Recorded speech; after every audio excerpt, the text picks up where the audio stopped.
Hello, good morning, and welcome to my YouTube family Simplified Education by Neha and मैं हूँ आपकी friend Neha. Today आज हम लोग डिस्कस करेंगे रविन्द्रनाथ टैगोर जी के बारे में। रविन्द्रनाथ टैगोर जी ने एक नहीं दो राष्ट्रों के जो है वो नेशनल एंथम को लिखा है। ऐसे ओजस्वी व्यक्तित्व के बारे में आज मैं आपको कुछ चर्चा करूंगी कि उन्होंने शिक्षा में क्या योगदान दिया है। उनका जन्म 1861 में एक वेल्थी फैमिली कलकत्ता में हुआ था। उनको कभी भी कन्वेंशनल मेथड ऑफ लर्निंग पसंद नहीं थे कि एक जगह पर स्कूल में या रटे रटाए तरीकों से पढ़ाई करना उनको कतई पसंद नहीं था। वो एक बहुत महान पोएट थे, राइटर थे, फिलोसफर थे। उन्होंने बहुत सारी नॉवेल्स लिखी, शॉर्ट स्टोरीज लिखी, ड्रामा लिखी। इसके साथ में वो एक म्यूजिशियन और पेंटर भी थे। उनके सॉन्ग्स को आज भी जो है वो रविंद्र संगीत के रूप में जाना जाता है और आज भी जो है समय में रविंद्र संगीत जो है वो बहुत ज़्यादा पॉपुलर है लोगों के बीच में। उन्होंने अपनी बेसिक एजुकेशन जो है वो घर पर ही रिसीव करी। वो बंगाली और इंग्लिश को घर पर ही सीखते थे और वो फर्स्ट नॉन यूरोपियन थे जिन्होंने नोबेल प्राइज प्राप्त किया था लिटरेचर में। और उन्होंने दो देशों का राष्ट्रगान भी लिखा था। हमारे देश का जनगण मन, जिसको गाने की पूरी अवधि 52 सेकंड है, इसके रचयिता गुरुदेव रविंद्रनाथ टैगोर हैं।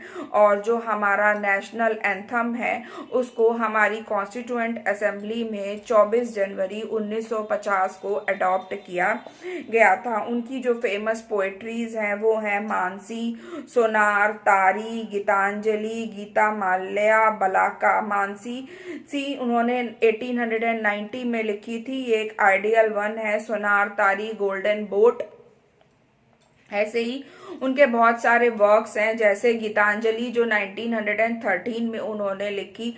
उसके साथ crescent moon, the gardener, the renunciation, the personality 1917, the stray birds 1917 में लिखी, nationalism 1917, the lover's gift and crossing 1918 में उन्होंने लिखी थी।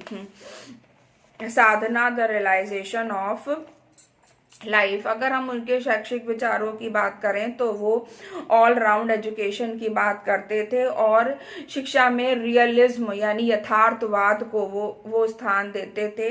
वो एक बहुत बड़े जो है प्रकृति प्रेमी भी थे, या कह सकते हैं कि प्रकृतिवादी थे, नेचुरलिज्म थे। उनका एक स्कूल था शांति निकेतन जो उस समय बहुत पॉपुलर हुआ। और एजुकेशन जो है वो ग्रोथ और फ्रीडम जो है वो दोनों देनी चाहिए, और ये हमको ग्रोथ और फ्रीडम मिलेगी हमारी प्रकृति के सानिध्य के। सेल्फ रिलाइज एजुकेशन वो होनी चाहिए, एम्स वो होना चाहिए। एजुकेशन का, शिक्षा का उद्देश्य होना चाहिए जो हमें सेल्फ रियलाइजेशन कर सके, हमारा इंटेलेक्चुअल डेवलपमेंट कर सके, फ्रीडम दे सके, कोरिलेशन ऑफ ऑब्जेक्ट, हमारा जो है वो सामाजिक विकास भी कर सके। और जो उन्होंने कहा कि मातृभाषा ही मीडियम होना चाहिए किसी भी लैंग्वेज को जो है वो सीखने के लिए। बेसिकली उनका जो सिद्धांत था वो ये था कि सभी चीजों में एक हार्मनी होनी चाहिए, एक सामंजस्य होना चाहिए प्रकृति के बीच में, उसके आसपास के वातावरण में जो है वो एक सामंजस्य होना चाहिए। Feeling of principle of freedom, हमें स्वतंत्रता मिलनी चाहिए और खुद को स्व को व्यक्त करने की जो है वो ये नहीं कि हम सिर्फ उन्हीं चीजों को पढ़ रहे हैं जो पहले से लिखी गई हैं, हम अपनी भी अभिव्यक्ति उसमें ऐड कर सकते हो। उनके करिकुलम में आर्ट भी है, म्यूजिक भी होगा, साइंस भी होगी, सोशल साइंस भी। उन्होंने gardening, agriculture, excursion, local visit, इन सबको जो है वो बहुत अधिक जो है वो महत्व दिया।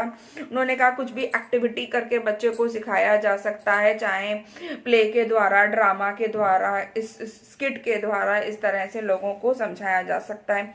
Experimental method, oral method, self study method, ठीक, ये हमारे जो है वो मेथड्स ऑफ टीचिंग थे।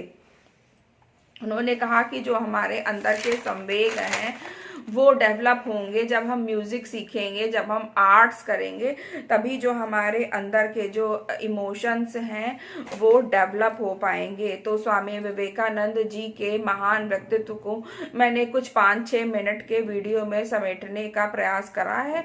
आपको अगर मेरा प्रयास पसंद आया हो तो लाइक, सब्सक्राइब और शेयर करना बिल्कुल ना भूलें। मिलते हैं किसी अगले इंटरेस्टिंग से वीडियो में। Till then, goodbye, take care.